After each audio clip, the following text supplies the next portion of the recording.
Hey everybody, Rebecca here. Thanks for joining me today. I thought I would talk to you a little bit about responding to negative reviews, dealing with returns, and the drama that can be associated with reselling or really any business. And this is something that I have been working on for a really long time. When I first started my career, I was a social worker for children's services, just as an ongoing caseworker. And through that, I actually learned some really valuable customer service training. Now, you wouldn't really necessarily assume or relate children's services with customer service, but really it is. And in order to work with families in need, there's some give and take that has to happen for everyone to be on the same page. And over the years, for the first part of my career, that's what I was doing. I really honed in on some of the things that I found that worked with the different families. And then I've been able to translate them throughout the rest of my career in the different fields that I've worked in. And most recently, the last few years, since I have been really sick and doing more consulting kind of work with small businesses, specifically regarding this issue, and doing a lot of public speaking about it, that I think that it's important to note that it is not personal. That's the very most important thing that I can tell you about negative feedback, bad reviews, working with difficult people, is that 99% of the time there is something going on with that person, and it's not a reflection of you.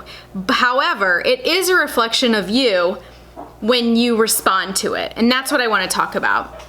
So when you're working with the public, which is what we're doing when we're reselling or working with clients or all of those kind of things, it's important to know that they are your customer. And if you don't take the time to see it from their point of view and just automatically assume they're attacking you, you're really losing out on an opportunity to learn and grow and receive that feedback to say, that's interesting. That was an interesting point of view from that person in that situation. What did I miss? How did I miss this critical point? How did I miss this perception of this other person so poorly that they wrote a scathing review of you online, or they gave you a bad eBay review, or they commented negatively on something on your Poshmark or your YouTube page or whatever the case may be? And some of the things obviously are important because that person, that's a lasting impression on that person. And so it's how you handle that going forward that is really gonna show what kind of character and person you are, and will help you say, okay, now next time this is how I'm gonna handle it. So one of the things that I will tell you is to always stay calm and take a breath. If you get an email or a comment or a nasty review, it's so easy to just wanna say, why are people doing this? And like, I don't know if you've ever seen the cat meme where they're like, the cat is paddling on the keyboard, but that's so not the right thing to do. You never, ever, ever want to respond to something like that when you're in that heightened, elevated state of emotion, because it's never going to come out across that way, and you're going to allow your emotions to run your business versus saying, okay, here's what happened, here's how I'm going to address this, here's what I'm going to say, and move on.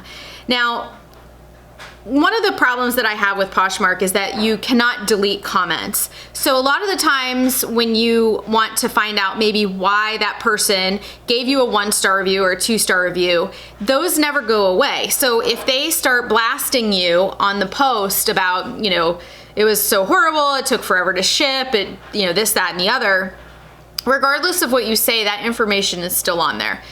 And so that is kind of frustrating with that. However, I do understand that they don't want people just altering comments and that kind of stuff. So it's kind of a catch-22.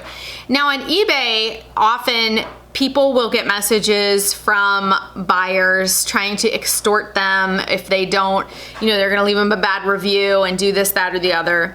And eBay in the past few years has become much better about that. When I first started selling on eBay in 2007, it was not like that. And you could not call eBay and have negative feedback removed. You know, they believed that that was the buyer's decision to write that, and that was their experience, and they had every right to express that and share it in a negative light. Well, now they're allowing you to be more lenient, you know, on feedback. So I'll give you a great example. I'll give you two actually. One was from my store. So I had a person, if you go to my account, Boss Lady Resale, my store on eBay, you will see that I have one negative review. And it is from a situation where the person purchased a pair of shoes or won the auction for a pair of shoes from me. And when I went to pull the item, I realized it had been damaged in storage.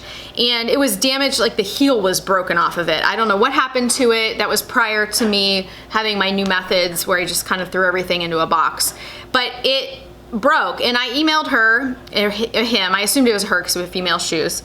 And I just said, hey, I'm really sorry about this. It got damaged. You know, do you still want these? I mean, it was a very cheap pair, like $5. And they never responded. So I never saw a payment come through on that account. And my eBay account this transaction never showed up on the, what is it? It's paid needing shipped. So if you pay and then it needs to be shipped, it never showed up on there.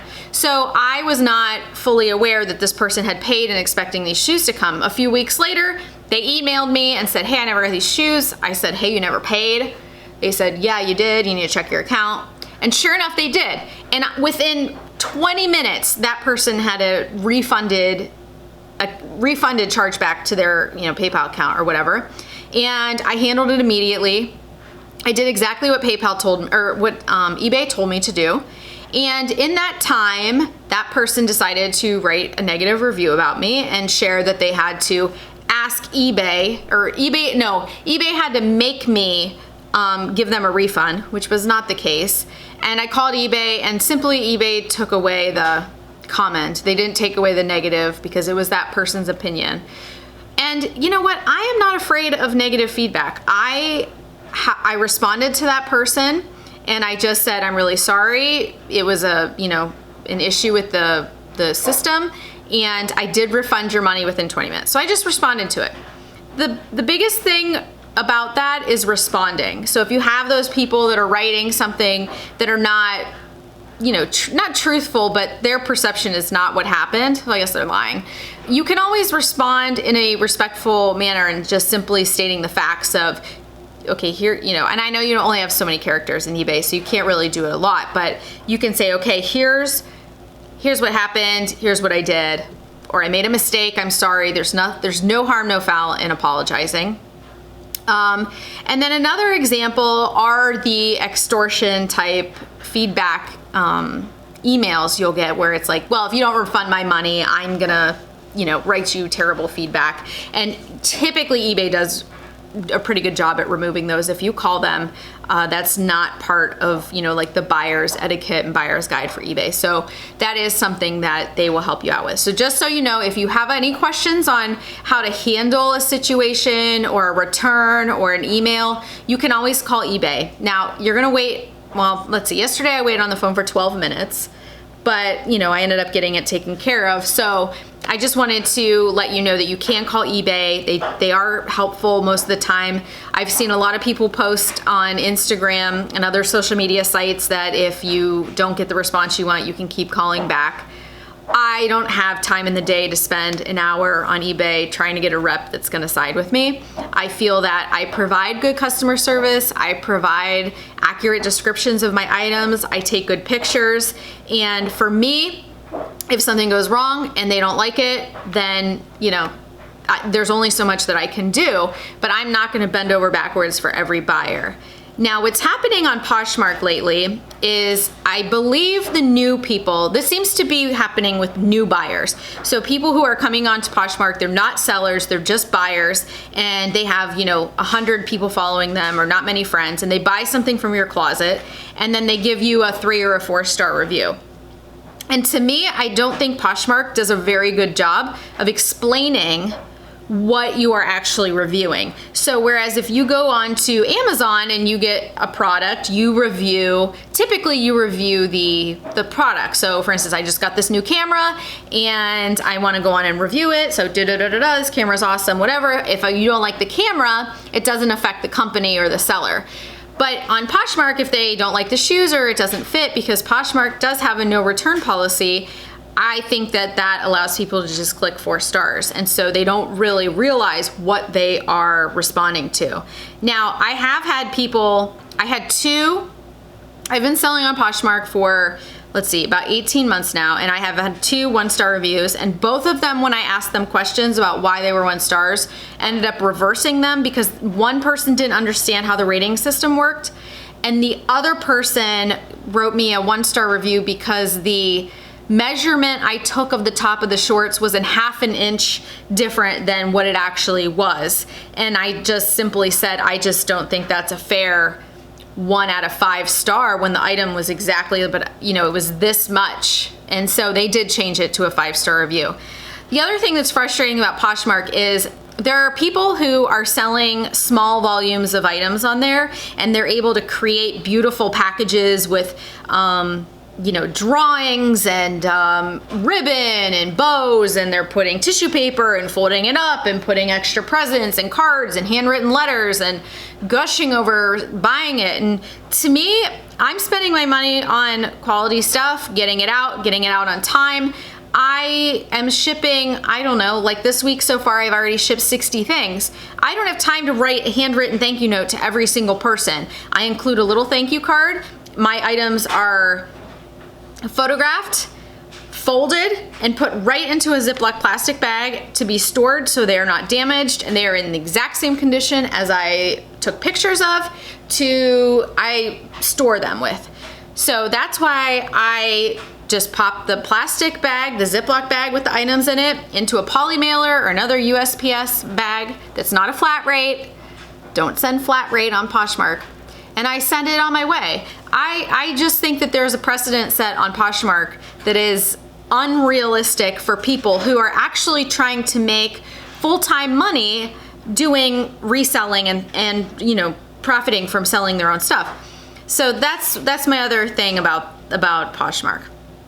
Don't get me wrong, I love Poshmark. I'm a suggested user. I've almost made $10,000 on there. I do like their platform. There's a lot of things I like, but every platform has something that you don't like. So to sum up this little video, one more thing about Poshmark. Since Poshmark you can't remove the comments, I see so many dramatic, ridiculous, teenager fights on there about, this is fake, or this person trade. No, I don't want to trade. You're an idiot. Why would I want to trade? I want money. It gets silly over a matter of time. So for me, if you come to my closet and you start a bunch of drama, you won't be purchasing from me. And if you're in other people's closets starting drama, I will block you. I'm running a business. I'm a businesswoman. I am trying to make money. I don't have time for your nonsense. If you want to ask me a polite question and get a genuine answer for it, that's fine. But it's the same thing for social media. I think that we spend too much time focused on the negative and not enough on the positive. I have had enough negativity in my life for the last few years with being sick and not being able to work and not being able to do things that I want to do, that I don't have it in me to do it anymore. I just want to live a positive life. And if people, whether it's social media, it's buyers, whatever the case may be, if they don't want to adhere to that, then they don't have to buy from my closet. And it's the same thing for eBay and all my stores, or my customers or my clients, or any of that kind of stuff. So set your own parameters, but you are responsible for how you treat other people. So if you're one of the ones writing these nasty comments, just stop. And 2, how you respond to them. You don't have to elevate to their level to make a point. So, Susie says this, you say this, they say this, well, I'm gonna call eBay, well, I'm gonna do this, it doesn't really need to get there. Don't let it get there. It's not worth your time. Spend your time sourcing, thrifting, taking pictures, and making money. Spend your time making money, not dealing with drama. So anyway, those are my tips for dealing with negativity. Keep calm, cool, and collected. State the facts. Don't let your emotions get in the way, and also address it. Also make sure you're responding to them no matter what it is, even if it's ridiculous. So thanks for watching. Excuse me. All my links are below, and as always, you can find me on Poshmark or eBay at Boss Lady Resale. Instagram is Boss Lady Resale, and I thank you so much for watching, and I'll see you next time.